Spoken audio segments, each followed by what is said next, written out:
Welcome to the Recovery Lab podcast. We're glad you were able to join us. Recovery Lab hopes to destigmatize addiction and normalize recovery. Our platform provides an avenue to share the many stories of those that have recovered from addiction, providing for the listener the most basic antidote to addiction. Hope.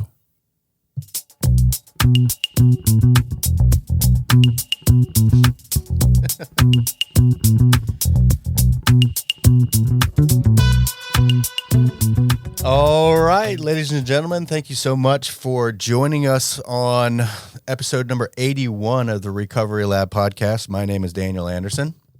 I'm Drew Hassan. And we are the Recovery Lab. Today we have a wonderful, wonderful guest today. Jacquie Taylor is in the studio with us today here at Audio Alchemy Production Studios. And she is an expert on many things, but what we're really going to delve into today is relationships, personal relationships, something that left to my own devices, I am tragically broken at. I can be. Through lots of therapy and work with... Can you turn my volume down just a little bit? Your headphones? Yeah. Sure. How's that? A little more. A little bit more? How's that? That's maybe a little up a little bit. A little up a little bit? That'll work. That'll work? Yeah. Okay. I think I'm good. Okay, great. All right. So Jacquie is what I would consider, and what I've been told by Zed, who is works with you or at the same office, an expert in relationships. So today's format is going to be a little bit different. Most of the time here at the Recovery Lab podcast, we are kind of Conversational. Yeah, absolutely. And not so rigid on questions necessarily, but more of just having a good conversation. But today, I really want to take advantage of this time that we have with you. And I want to kind of go down a list of questions that I've kind of come up with that would be helpful to me, and hopefully getting information and knowledge regarding these topics will be helpful to other people as well. First and foremost, let's have you jump in and tell you what qualifies you to be our relationship expert today. And we'll spend a couple minutes with that, and then we'll jump into the questions. How's that sound? Sure. All right, great. Go ahead. So, I'm a licensed professional counselor. Okay. But I will be honest, most of my training and education came from real world experience. Okay. My husband is a little over 10 years in recovery from alcoholism, and I'm in recovery from love addiction. Okay. Which is also known as codependency. Yes. I'm familiar. Yes. Most alcoholics and addicts are underneath. Once they deal with the addiction, they find, you know what, I think I'm codependent. Right. That's very common. And we can talk more about that, what Absolutely. codependency is and the dynamic. But he went into recovery. Actually, I went into recovery first. Okay. I went to an intensive outpatient program for anxiety. And the therapist introduced me to this concept of codependency and shame and trauma, none of which I thought I had. Sure. I thought my husband was the problem, right? Right, of That's course. what we usually think. Absolutely. It's not us, it's them. Right. And I started looking at my own trauma, and I heard this, she introduced me to this thing called boundaries. And I said, I don't understand. How do you have boundaries? Yeah, what are those? Yeah. You're not supposed to have boundaries with your husband. And she's like, I disagree. I didn't know what that meant. So I had a lot of learning to do on my own. So I went into recovery first and started doing this whole boundaries thing, and that helped him recognize his need for help. Sure. So maybe 3 or 4 months after I finished my program, he said, I need help. And I said, what are you going to do about it? Because it's your problem. Right. I can tell you what I'm going to do if you don't do something about it. Right. So he ended up going to inpatient treatment.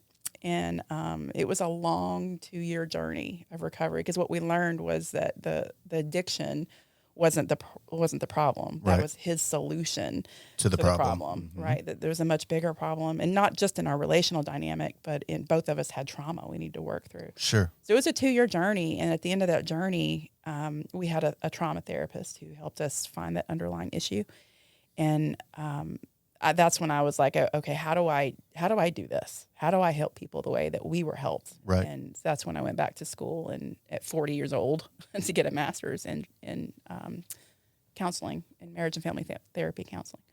Wonderful. Marriage and family counseling. So I did that and graduated in 2018, and now I'm in private practice. Rocking and rolling. Awesome. All right, we're going to jump right in, shall we? You down? You ready to roll? Let's get it. All right, you want to ask the first question? Okay, so these are just for the people who are listening. We tendered to our in-house expert some sample questions to discuss. So number one, how do communication styles differ among individuals, and how can these differences lead to misunderstandings in relationships? Yeah, so there's basically two types of communication. There's honest and dishonest, if you really want to boil it down. But there are two types of dishonest and two types of honest. And most people think of dishonest communication as lying. It's deception. It's withholding information. And while that's true, that is directly dishonest, lying and deception. But we also have all love and no truth. And that's a problem. But we don't think it's a problem because it feels good to hear and feel, to deliver and receive all love and no truth. But the problem is that creates misunderstanding and ultimately resentment for the right. person who is not being honest about their truth. So it's really, as much as we want to believe that that's healthy, it's really not if you're only telling people what they want to hear. And that's where you get into, the conflict avoiders and the people pleasers. And so learning to be honest with their truth is part of the recovery program. But then you have two types of honest as well. You've got the all truth, no love, which is brutality. It's better than all love, no truth, because at least it's not, there's no misleading. Right. I'm not confusing you. Right. There's no misunderstanding. I'm very clear. I'm very direct. And I'm an Enneagram 8, so I'm very direct and very clear. But I do have to work on softening it, which is my husband, who can sometimes go, yeah, let's soften that a little bit. But there is no misunderstanding me. Right. So, and I would rather, when I'm teaching clients or, I'm teaching people to try to learn how to be honest and what is your truth and be honest, I would rather you be direct and maybe a little on the brutal side and then have to apologize for that. Just go back and apologize for it. It's okay. But don't mislead anymore. Stop misleading. Right. And then what we really want, though, and by the way, that usually a lot of people do overcompensate when they've lived their whole lives doing the all love, no truth, and they're resentful and they're angry because they've never been honest and let's start being honest. And then it's like a freedom that they find and they overcompensate. And You've been for my whole life, I've struggled to even look at you for 20. Right. So how do you, right. But okay. So when say you've got a scenario where there's a people pleaser wife and a husband that has always been told what he wants to hear, and then all of a sudden the wife does some work and realizes, hey, I need to have strong boundaries. Is there not now a massive wall put up with the wife that, hey, I don't want to hurt his feelings, so how could I possibly be honest with him about how I feel? Because I know this, we've been together for so long, I know he's going to shut down, and it's going to be really, really hard. So how do you mitigate the risk of your partner not shutting down? What do you say to that person to come at them with love, but also, hey, this is what I need in my life. This is how I need to communicate from here on out. Right. And that's a great question, because that's the number one reason is that we do shut down is fear of the response. Mm-hmm. And when we grow up in environments where we learn don't talk, don't trust, don't feel. So you're responsible for mom and dad's feelings. You're responsible for making sure everybody's happy for you. You kind of learn this, and you learn that you can't be honest or somebody's going to be upset with you. And that's when you have to really help people see and understand that it is not your responsibility to make sure everybody's happy. In fact, there are going to be times when people aren't happy because no sucks to hear. Yeah. And when we disagree and we have a different opinion, sometimes that sucks. And we don't like that, but a healthy person is able to give you the freedom to still own your truth and hold your truth, and we can navigate the disagreements together, and there's a healthy way to do that. But withholding your truth out of fear that someone's going to be upset, that is codependency. You are not responsible for other people's happiness. And if we have to look at differences in values or differences in prioritizing values, then we can do that.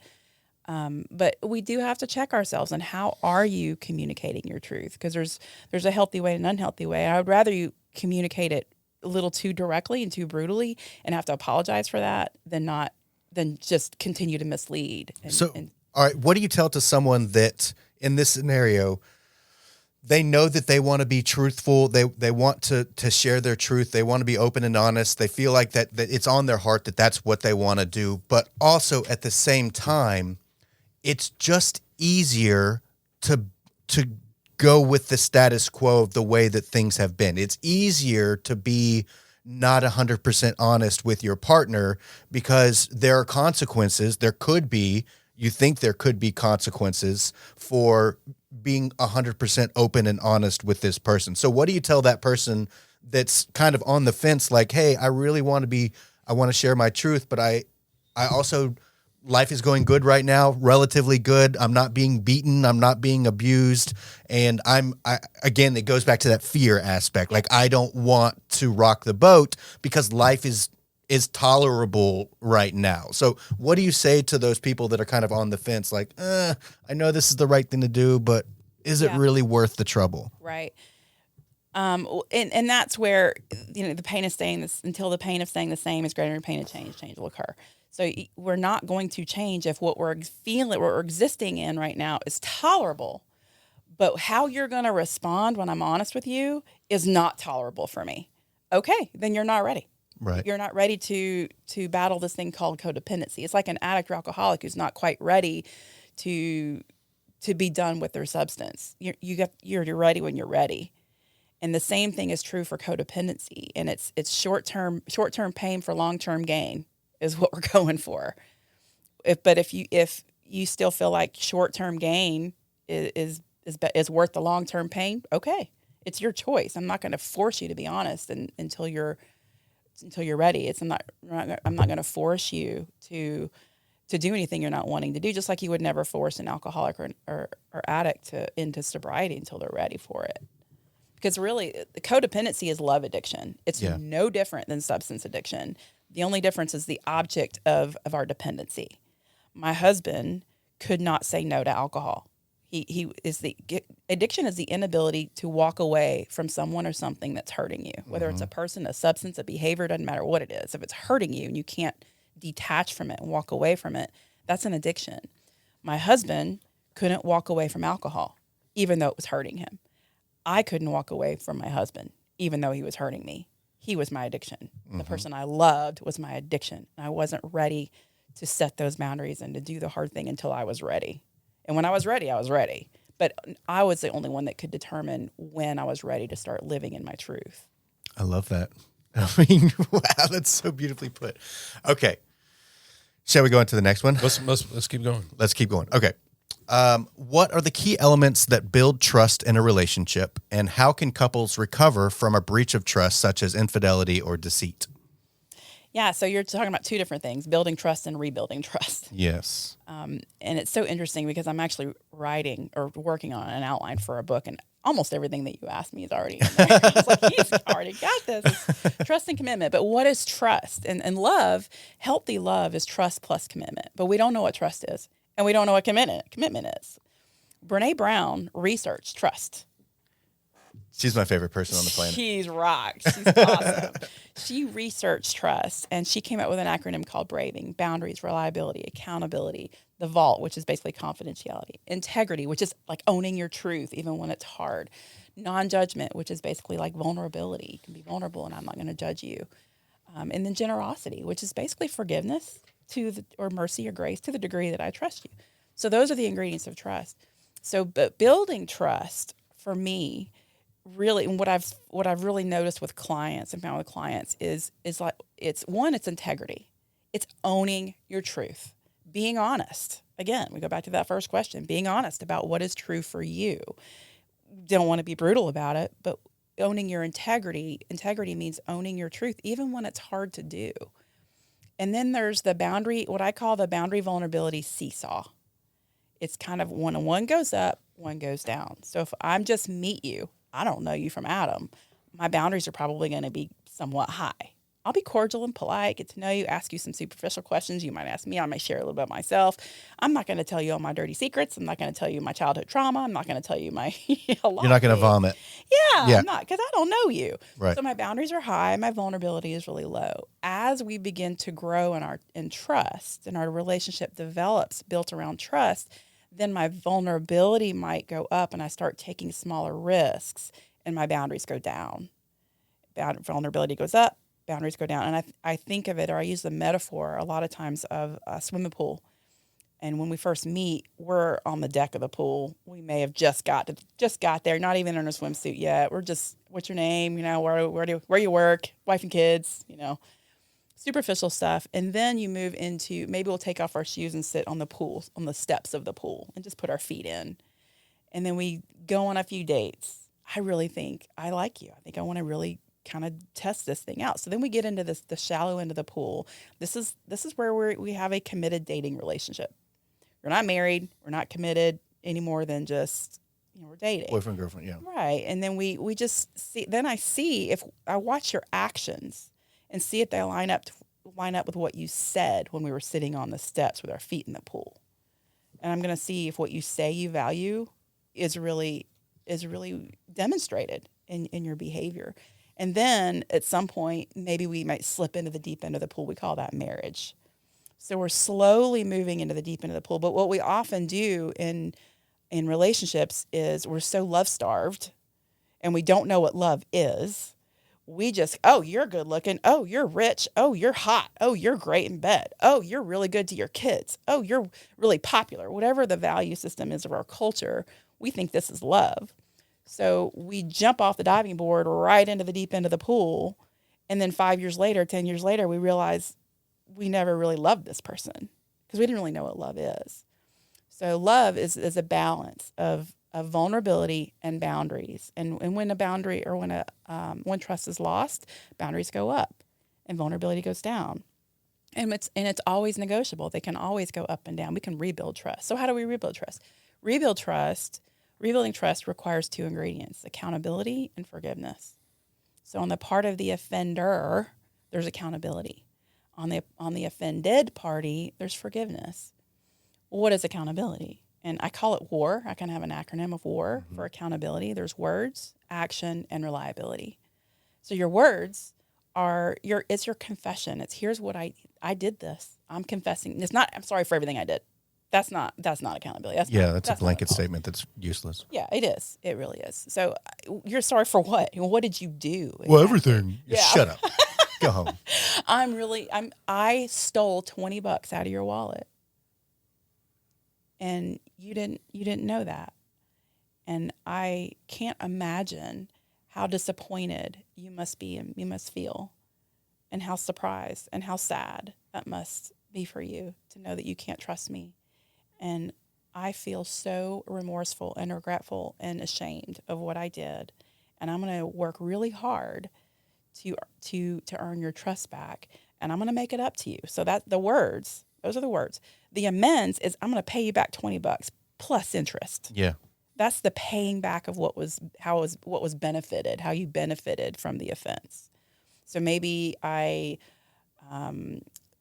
gossiped about you with somebody and you found out about it. So I'm gonna own it with you, but my amends, I'm gonna go to that person and everybody else who heard me gossip about you and tell them that I was wrong.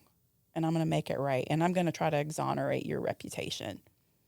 And then the R is reliability. That is rebuilding trust over time. That's consistent behavior change over time. And that is the hard part. And we call that a living amends in the recovery world, right? That's that reliability piece, and that's one of Brene Brown's criteria. It's consistently doing the same thing over and over. That's a big part of accountability. So the other piece, though, is forgiveness on the part of the offended party. Is their responsibility is forgiveness, but we often confuse forgiveness with trust, and we assume that if I forgive you, then we're all good now, right?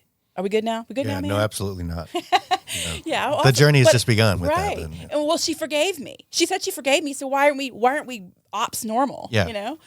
Why don't I have all the perks back that I had before? Right. So forgiveness does not establish relationship. Trust does. Forgiveness is really for the forgiver. It's really not about, it's not about the relationship. It's about finding peace and serenity within yourself, whether or not accountability ever happens. And that's my father died 7 years. I was probably 7 years before I started dealing with my stuff, and I thought I'd forgiven him, but I hadn't. But one of the things I realized through that whole process of dealing with my own trauma with my father is that forgiveness really is for the individual, because he was dead by the time I finally forgave him. Right. There was going to be no relationship. The forgiveness that I felt had nothing to do with rebuilding the relationship. It was about the peace that I was able to find within myself. And only the forgiver really benefits from now forgiveness is absolutely necessary. Don't get me wrong. It's necessary for a relationship, to rebuild a relationship, but it's not sufficient. Right. It's necessary, but not sufficient is how I would describe it. Very cool. Let's go on. It's interesting how these all kind of dovetail into each other. Mm-hmm. So boundaries in personal space. Why are boundaries important in a healthy relationship, and how can partners establish and respect them? Oh, it's my favorite topic. I didn't think you could have these with your husband once upon a time, 10 years ago. The boundaries are important because that's how you protect yourself, your sense of self. That's how you protect your truth. And your truth is everything that makes you a unique individual. It's your thoughts, your feelings, your beliefs, your dreams, your visions, your goals, your wants, your not wants. Let me interject something Sure. and add. You have referred to your truth a number of times. How do you guard against the person that has a corrosive truth, or something they believe to be true is just either born out of poor logic on their part, or is a trauma response, or... Yeah. And boundaries are the solution. That's how. And that's what boundaries are for. Boundaries are to protect your truth. You get to decide what you believe and what you think and what you want and what you don't want, your limits. And my boundary is just being able to choose whether or not I'm going to indulge in this fantasy. Right. Gotcha. Yeah. I mean, you believe that, I don't know, I think it's something crazy. You guys are witty. I think it's... if you love me, then you'll buy this widget. If you love me, then we'll right. you will engage in some behavior that's ultimately detrimental. Right. So my belief is that's conditional love.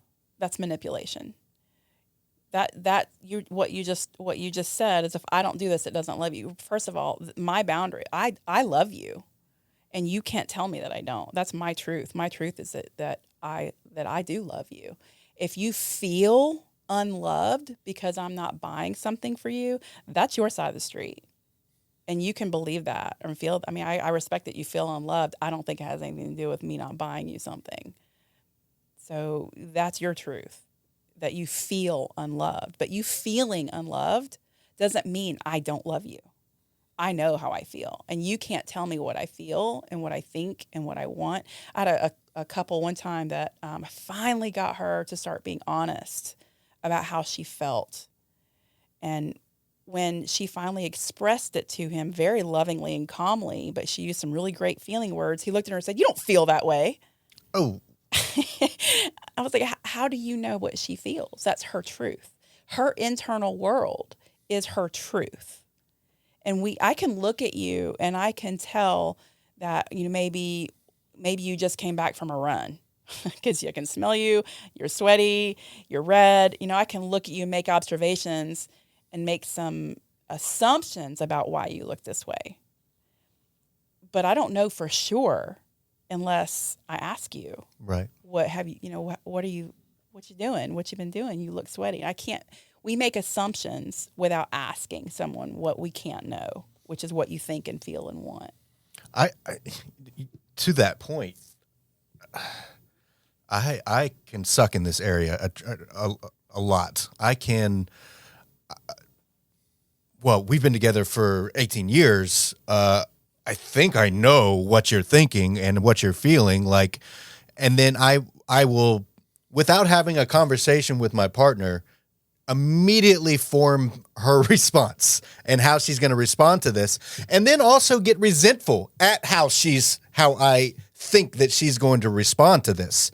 I mean, I can be unbelievably unhealthy when it comes to this. I'm getting better at it, but I mean, I'm just being real. Like it can be very, very difficult for me to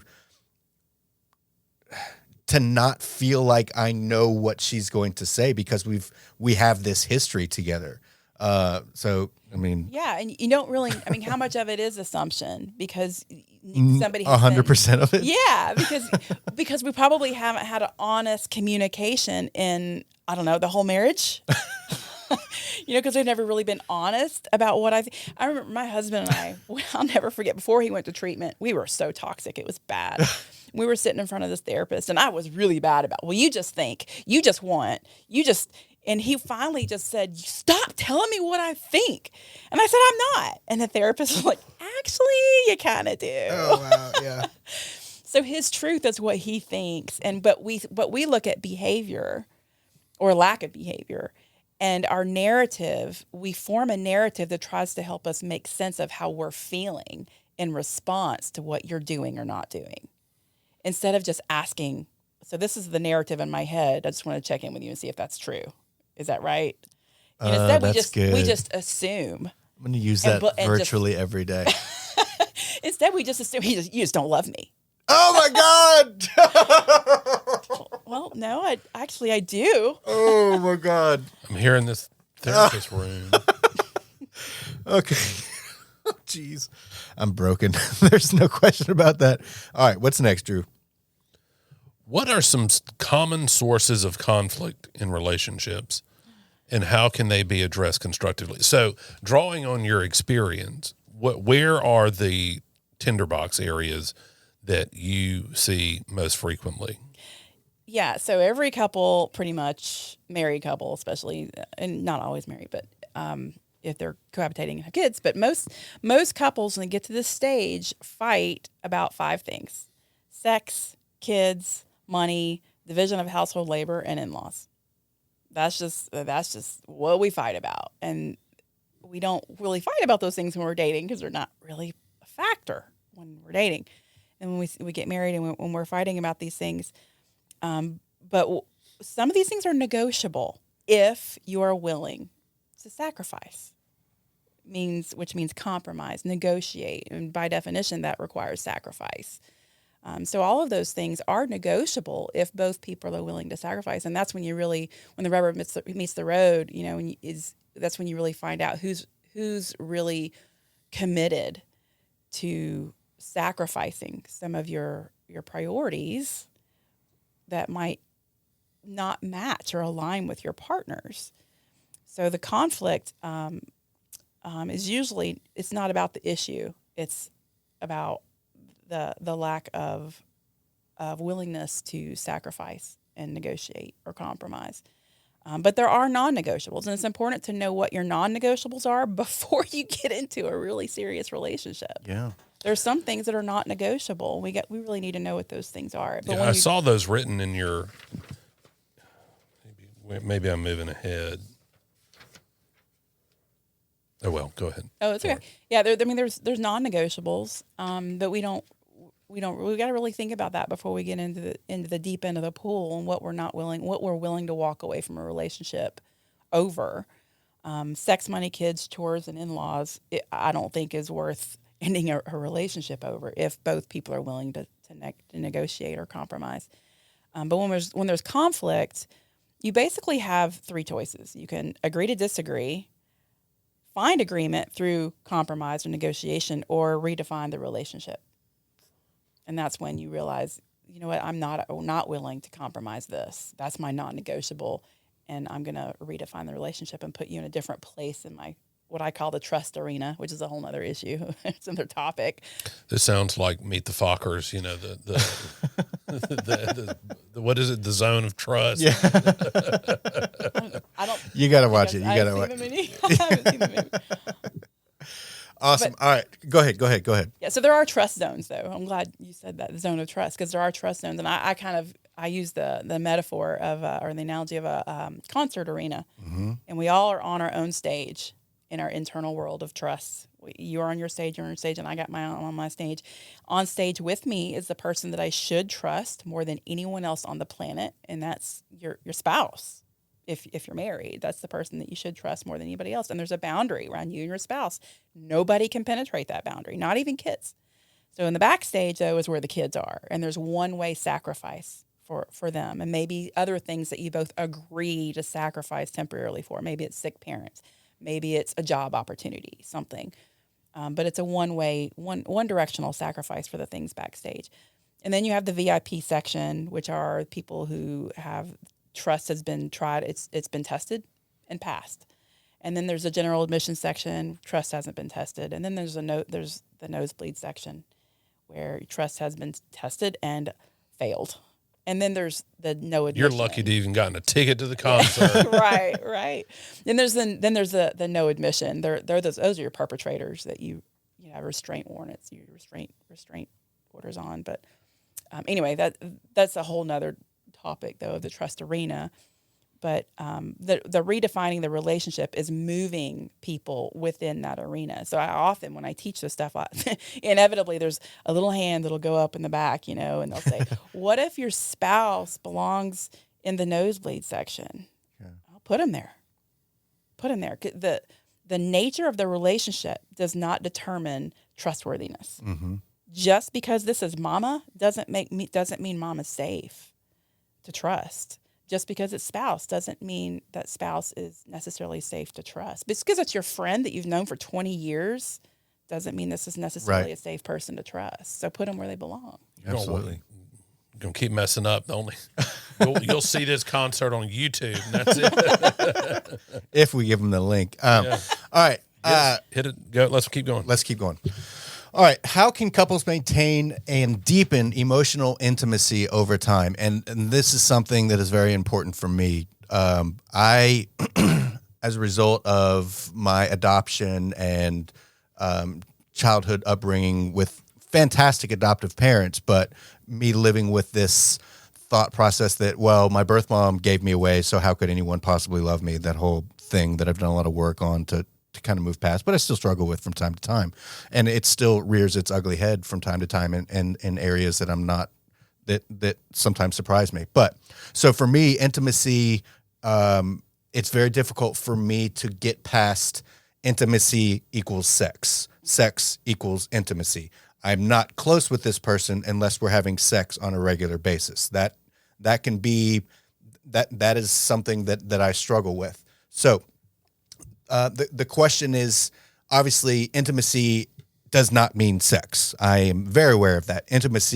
Sex is a very, very small part of a relationship and of a healthy relationship, I've come to find out. So let's jump into that question. How can couples maintain and deepen emotional, that should be capitalized, intimacy over time, and what impact does physical intimacy have on the emotional bond between partners? Right. And I'm so glad that you brought that up, because that's one of the things that we don't know what love is, and we think sex equals love, and it's not.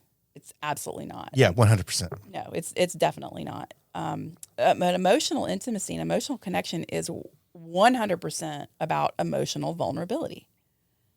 It's emotional vulnerability. And some of the three most vulnerable things we can say is I need, I love, and I'm sorry. Those are three very vulnerable things to say.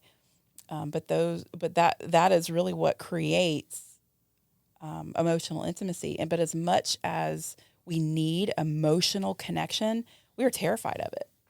We're absolutely terrified because it's risky. And one of our biggest fear is rejection and not belonging. So we don't want to take that risk of being fully seen and fully known because we don't want to risk that rejection. And one of our most vital needs is connection and belonging. The guy that wrote Castaway, I read an article one time. he went to some island and just lived on the island by himself for a long time because he's like, I want to do a movie about it. And this is before all the Survivor stuff. Right. The Castaway actually, I think, triggered all the Survivor shows. But he wanted to know what it was, what really are the challenges of being stranded on an island by yourself. And what he discovered was the emotional and spiritual disconnection that he felt from humans, from people. And you think about people in prison, they put them in solitary confinement. There's a reason that's a punishment. Right. Because, I mean, bad connection is better than no connection. And we will fight just to connect because we don't want to be disconnected. And look at social media. Social media, it's artificial connection for a lot of people. It's a way to feel connected, but not really take that risk. Right. Guess what? It's not connection. When you get those, So connection without risk is not connection. exactly, it's not. Vulnerability is risky, and we don't want to take that risk. When I'm working with couples, they're trying to build emotional connection. I also often give them that exercise, Fanos. Have you ever heard of Fanos? Mm-mm. So the book was written by, I don't remember the author's name, but it was about recovery from sex addiction. And I think that's where the original with Fanos came from. But it's basically a mutual practice of sharing vulnerability. And Fanos stands for your feelings, affirmation, needs, ownership of something you've done wrong, and struggle, where you are in a struggle that you're going through. And that's a really great exercise because all of those things are very vulnerable. Talking about your feelings is vulnerable. Talking about it's hard. Yeah, it's very hard. And needing something from somebody is incredibly vulnerable.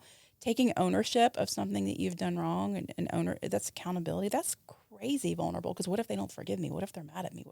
And people in recovery know how hard that is because they have to make amends and they may not forgive you. Right. But you got to do it anyway. And that's hard. So Fanos is a great way to create emotional connection that's meaningful and deep. Physical connection is just an expression of emotional connection that already exists. It just deepens, and it really comes naturally when you really feel emotionally connected. The desire for physical connection just organically happens. But it does not substitute for emotional connection, and it cannot create emotional connection. We try to create emotional connection by having sex, or we try to substitute it, but it doesn't work. And it's either infatuation or lust. Right. It's one or the other. And lust is no desire for emotional connection whatsoever. I'm just trying to get my basic physical need met, which is, the mind of a lot of young boys, right? Yeah. Girls really want emotional connection and love.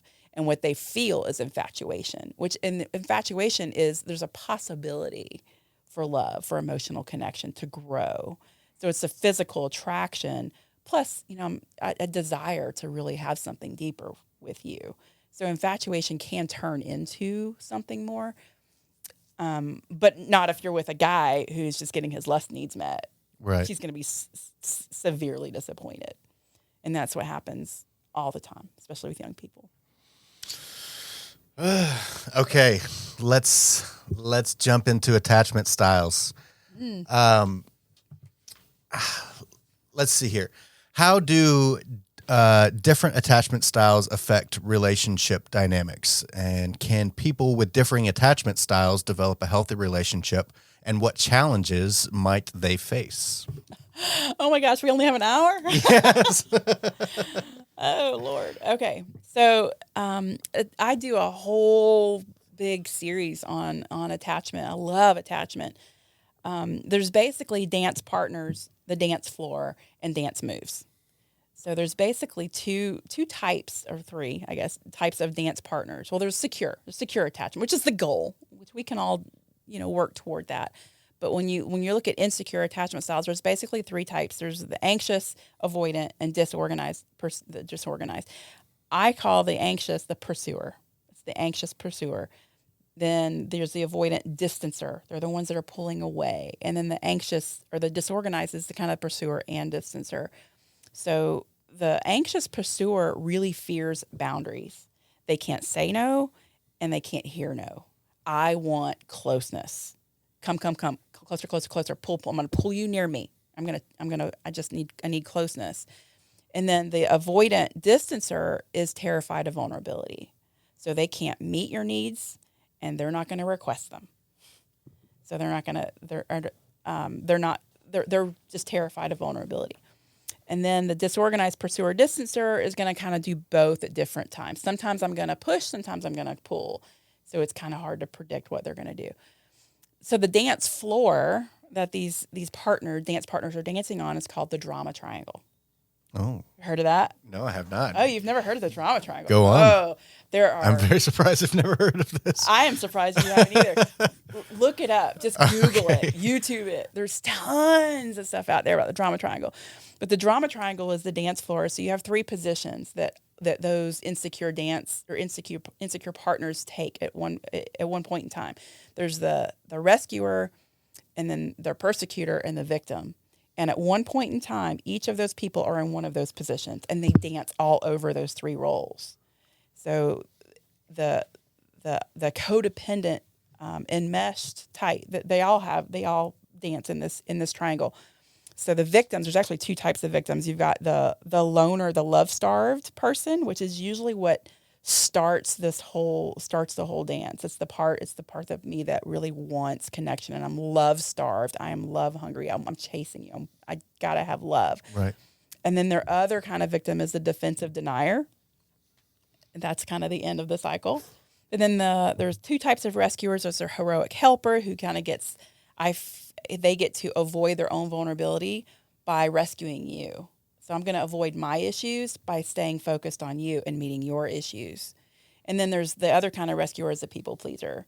They're the ones that are delegating their needs. So rather than denying their needs, they're delegating their needs. And I'm going to please you, and I get these expectations for you to please me in return. You're going to meet my needs because I'm meeting yours first. So it's kind of a quid pro quo kind of. So, I mean, you're just setting yourself up for resentment, right? Oh, yeah, totally. Yeah, oh, yeah. Both of these are. Yeah, all of these are. And at some point in time, though, both of those are going to end up in the persecutor role. And there's kind of 2 types of persecutors. One is more this, like what I call the manipulative martyr. That's your classic Al-Anon. Yes. Yeah, so we're going to persecute you by, with our words, really. And then you've got what I call the evil escaper. They're the ones who are escaping from the pain of the dance and the pain of their vulnerability. And those are, the ragers, or maybe it's the addiction, or it's the emotional withdrawal. It's going to completely pull out of the relationship. So those are the different roles on the dance floor. And then the dance moves that we do around this triangle depends on the two individuals, their attachment style. So if you have 2 anxious pursuers in relationship, it's going to be like 2 people in a hula hoop that can't ever leave, which is never good. Yeah. What if you need a timeout? Halt, right? Hungry, angry, lonely, or tired. Mm-hmm. So what if I just need some space right now? Well, we can't. And it's funny because my husband and I one time were disagreeing about something, and my daughter was observing this whole thing, and he believed something. I was like, that doesn't make sense to me. And we're disagreeing about something that's totally stupid. But I finally was like, we're just going to have to agree to disagree about this and not talk about it. Fine. And we both sat there and stewed. And then one of us would bring it back up, and then we start writing, and we just have to agree to disagree. Fine. And we see. And then my daughter just starts laughing. She's like, you two, you keep saying you're going to agree to disagree, and you keep bringing it back up. So sometimes, we have to get out of that hula hoop together. One of us has to physically leave. Yeah. I need to leave the room. I'm going to go take a drive. I'm going to go take a bath. I'm going to go go to a friend's house. We need to actually physically. But how do you do that when you have 2 very anxious pursuer types that are terrified of boundaries and they won't leave that hula hoop? That could get very ugly really quick. It could get abusive in some cases. So then you have the avoidant distancers. When 2 avoidant distancers in relationship is going to be like roommates real quick. Yeah. They're never going to really find connection, and they're going to get their needs met in other ways outside of each other, and they're going to be like strangers. And I often will, when I worked in the treatment center, I do this experiential exercise with the hula hoop to enmesh people. And then I would give them a pole, like a tent pole, and have one person hold one end, another person hold the other end. And I would say, okay, you guys are brothers. You love each other. You really just want to hug each other because you haven't seen each other in so long. But how do you do that? How do you do that? If you cannot let go of your end of the pole, how do you have closeness? How do you, and they try to figure out all kinds of creative ways to do it. But if you're afraid of vulnerability and you're afraid of hugging and you're afraid of having those meaningful conversations, it's going to be very difficult to be close. You probably will never be close to anybody. So two people that are both avoidant are going to look like that. And then you have what I call the chase. So those are the enmesh dance and the stranger dance. That's what I call those. The enmesh dance is the hula hoop. The stranger dance is the tent pole. And then I have the chase. That's where you have one anxious pursuer and one avoidant distancer. And one person is always chasing and the other one's always running away. Yeah. And I'll do this little exercise, and it's so funny to watch them. Okay, you're the anxious person. You're the avoidant person. Go. And it's so funny. They'll go out and run around the building or run around the campus, and it's just like this never-ending chase. But what really gets confusing is the mixer dance, and that's when you have two disorganized people. Sometimes you're pushing and pulling, and sometimes you're pushing or pulling. So it's like one comes into relationship, the other one gets scared and moves out. But now the one who moved out gets lonely and bored, so they move in. That scares the other one, so they move out, and it's this constant back and forth. It can be really confusing to kind of hash that out. So those are the 4 dances, the 3 different types. I love it. Drew, what we got next?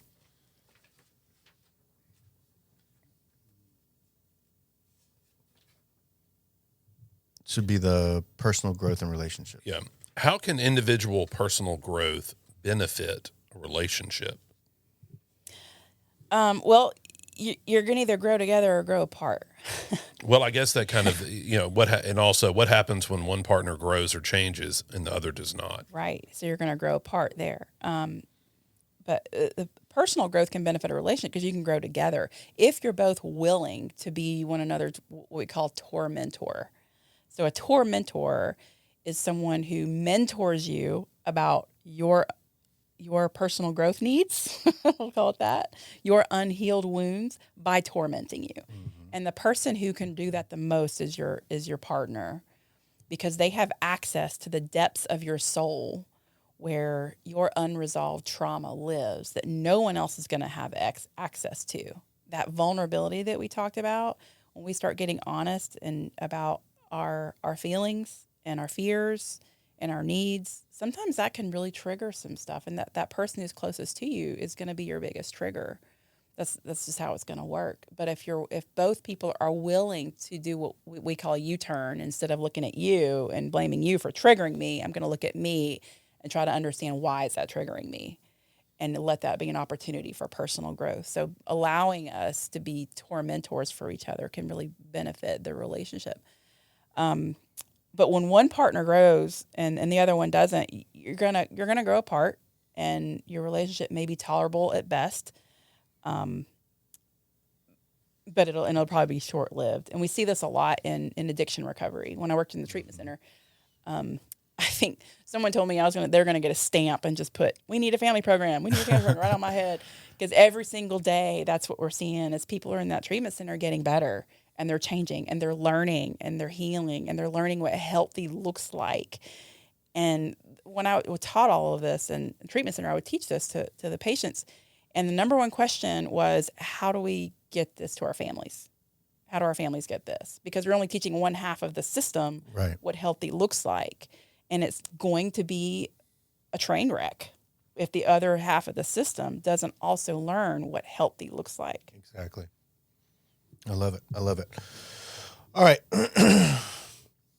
How can couples navigate, how can couples navigate life transitions, like moving, job changes, parenthood together without losing their connection? What role does adaptability play in the longevity of a relationship? Yeah, so we say things, quote, stand the test of time, quote, for a reason. Time presents challenges, and these things happen, and they're going to have. How many of us get married and we rose-colored glasses, right? It's going to be like this forever. 52% approximately of couples. Oh, is that the statistic? Something like that. No one actually studied that. But yeah, I mean, who stands at the altar thinking, "Oh my gosh, wow, if one of us has an addiction, what are we going to do about that? Oh wow, if one of us if we lose our job and we're broke, what are we going to do? Am I going to be really? I mean, we say those wedding vows, but we don't really. It's like we don't really think it's going to happen. Right. What happens when life happens? So, navigating life's transitions is. I mean, the transitions are inevitable. It's a kind of a test, really, of your commitment. Is really what it is, and everybody has kind of the same value system. Well, not we don't have the same value system, but there are certain values that all of us have, but how we prioritize them is what's different. So, I mean, you value money, well, so do I, but where is it in my lineup of other things that I value? Where is it in your lineup? So, when life happens and we're faced with these challenges. Our commitment to one another above all else. Those when those wedding vows are really tested. Is it really for better or for worse, for sickness and in health, forsaking all really? Because now our commitment and those words are really being tested. But not that we can't have different values. We certainly can. We can prioritize differently. But the more variance there is in certain values in terms of your priority, where it lands in your priority list, the more sacrifice there's going to be. There's going to have to be. So if our lineup for our prioritizing our values is the same, there's probably not going to be as much conflict because we're not going to have to sacrifice as much. We're already in agreement. But finding agreement is when those things happen is going to require more sacrifice. And adaptability to me is sacrifice. That's what adaptability is. It's having to change. And we don't like change. We like what we like, and we want to have the same thing. We don't want to have to change. Right. But adaptability is changing to accommodate something, or to feel safer, or whatever it is. But changing and adapting for the benefit of your partner is sacrifice. And if we're not willing to do that, then we're going to fail the test of time. Fair enough. What do we got next, Drew? We I don't know if we're going to make it, but we're doing a pretty good job. There was a lot of questions. There was a lot of questions. There's a lot. We could do, questions. I mean. We'll get you back. We'll have to get you back. Yeah, I don't think we're going to be able to. What number are we on? We are on. I think that was 8. Yes. And there were 15 life questions, and we Yes. skipped some already.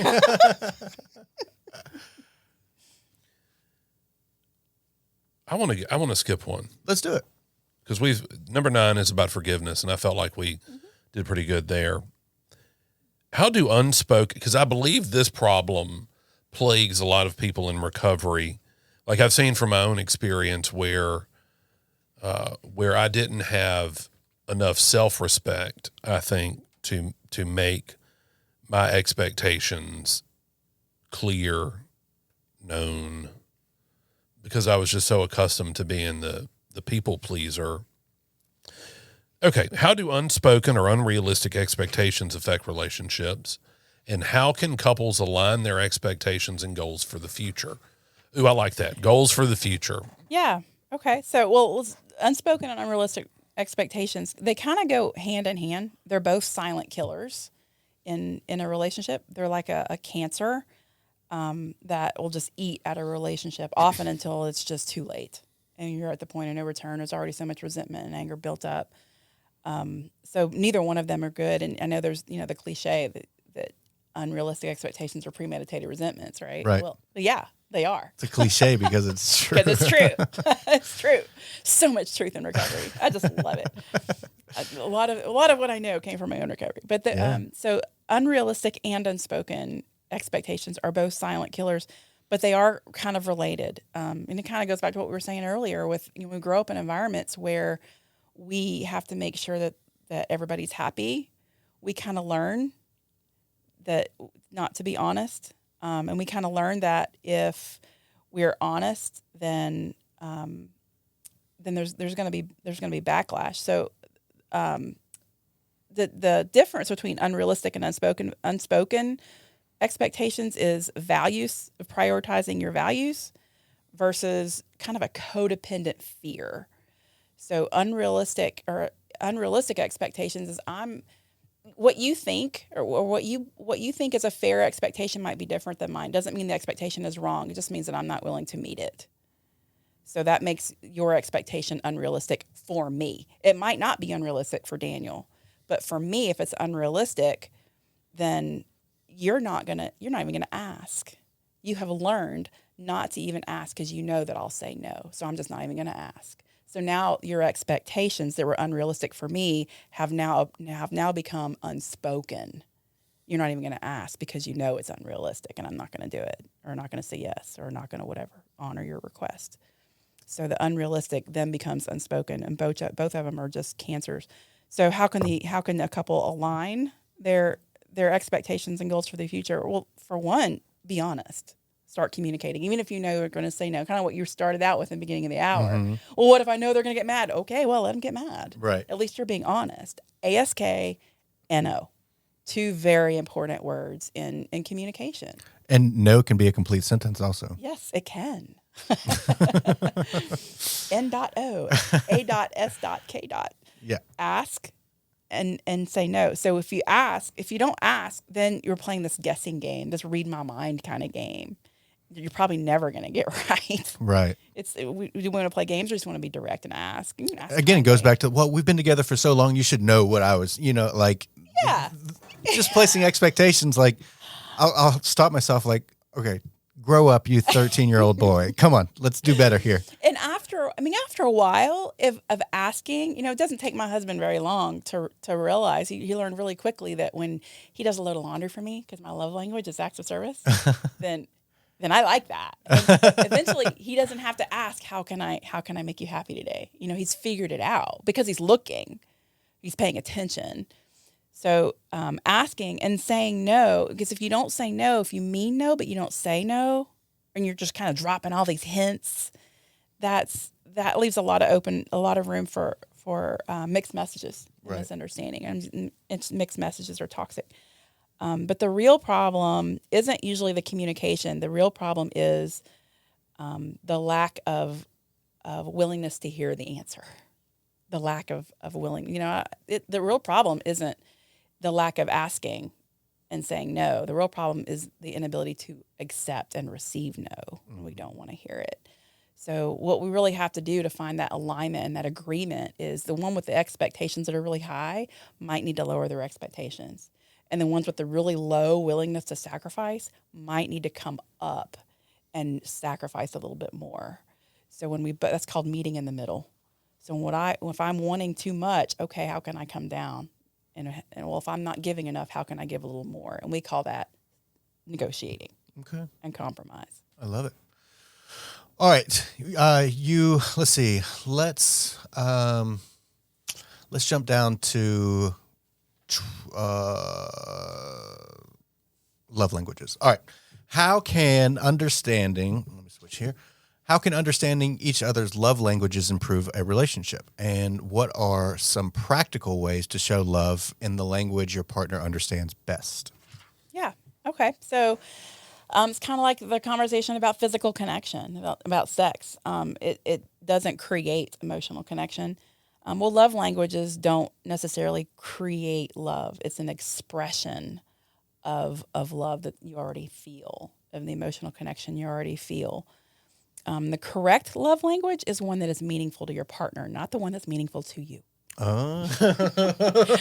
commonly give what we want to receive, but it's not meaningful to our partner. Yeah. So it doesn't work, and it has to be driven by gratitude. So if my husband's love language is words of affirmation, mine's acts of service.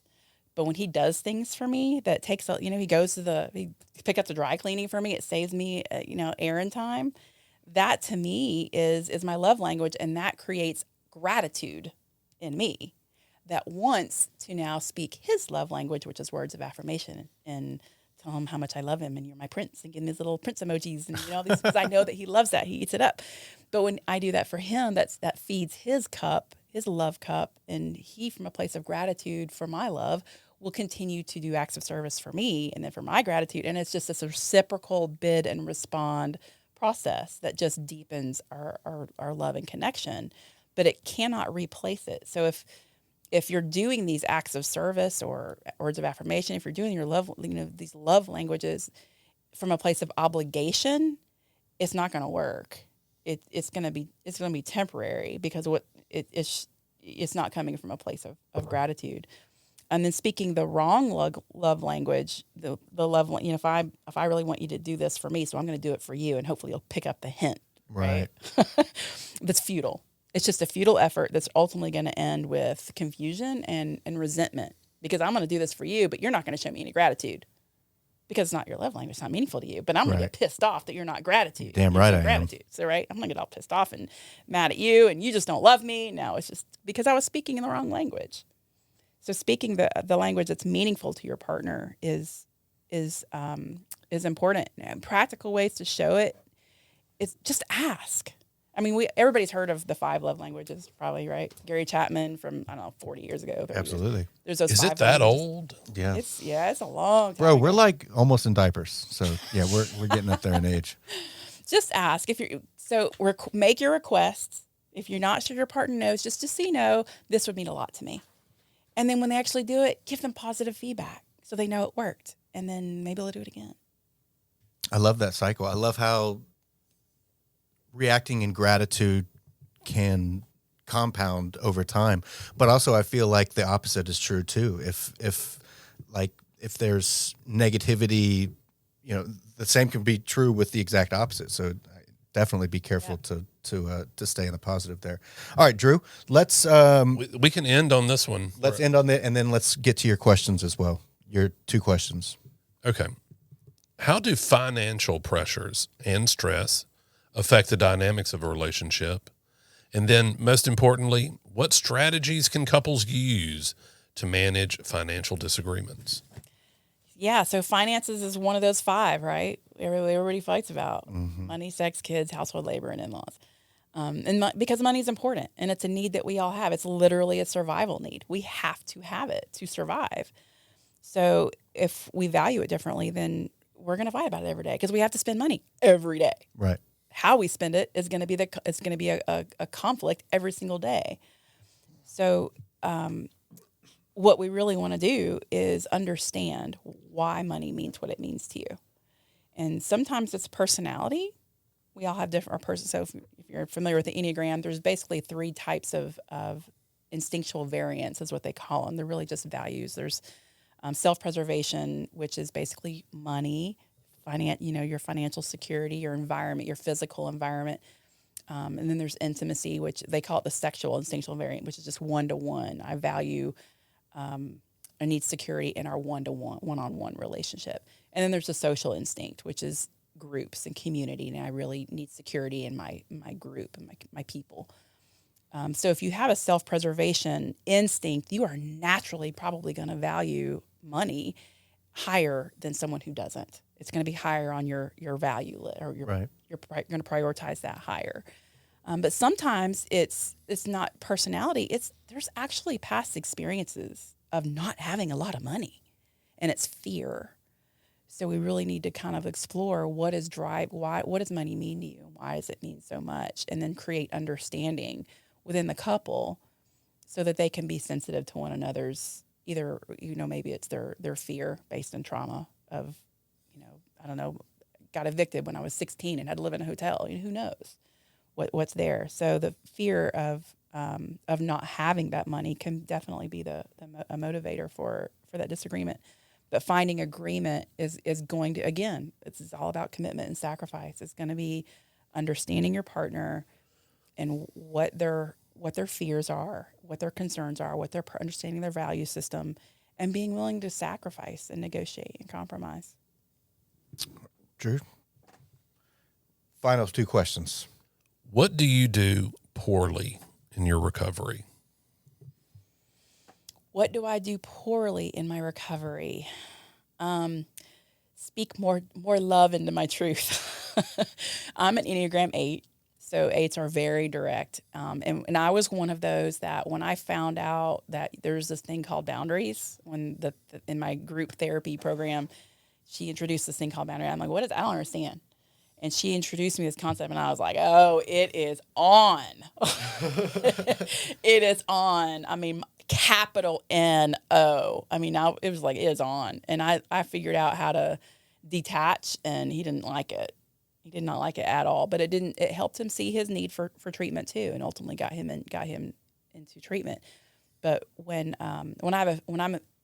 there's a fear triggered in me, my no can be brutal. And I used to say the best defense is a good offense, right? Absolutely. So sometimes that's my biggest struggle is balancing. It's like balancing a pebble or a BB on a pencil, making sure I'm owning my truth, but I'm owning it kindly and finding that balance. I love it. What do you do well in your recovery? What do I do well? I have to ask my husband. Because my codependent part's like, you suck at everything. And my that's that part of me. I think just owning my truth and finding the confidence to be okay with it and not really care what other people think. I mean, I really don't care what other people think. And that's, I think, a healthy recovery is when you own your truth and you care about other people, but you don't let what they think influence your truth. You. Absolutely. Right. I love it. That's beautiful. Well, look, thank you so much for taking this time. Absolutely. I mean, we've got a lot of dense content here. Yeah, this is wonderful. Thank you. John, thanks for tuning in. Angela and Millette, thank you also for tuning in and engaging with us. We will first just thank you so much again for coming. This is a massive win for Drew and I to get you on here. So thank you for giving of your time so freely. Thank you for Zed for helping arrange this as well and putting us in contact. And we will see you next week here on the Recovery Lab podcast.